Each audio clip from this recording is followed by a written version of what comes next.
Super strength can be a sign of demonic possession. I'm talking about supernatural strength. There are also times that it's a sign that the Spirit of God is moving through a person. We see this with Samson. He had super strength, but it was due to his covenant with God. He was a warrior for Yahweh.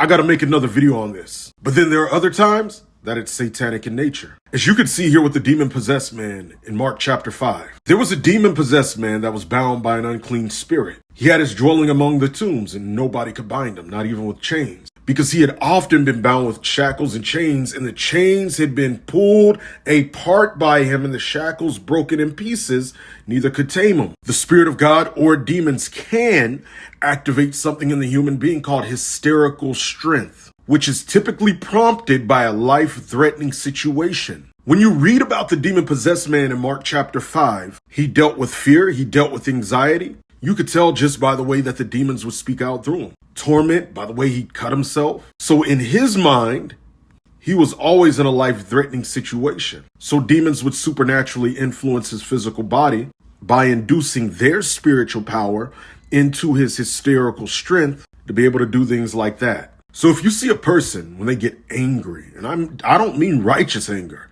I mean like actually angry, can't control it, and they continue to show big displays of strength, and you could tell they're demon possessed, that demon needs to be cast out. Now God, in the same manner, he created the human body. He knows how to activate parts of the human body, infuse his spirit with the human body to cause supernatural strength like he did in Samson. Now I believe that Samson's was supernatural. I mean directly supernatural. Though hysterical strength could have been the end result, I do believe that God infused his complete supernatural power within Samson and then removed it because his spirit was the one that was stirring it up, as you see when his hair was cut.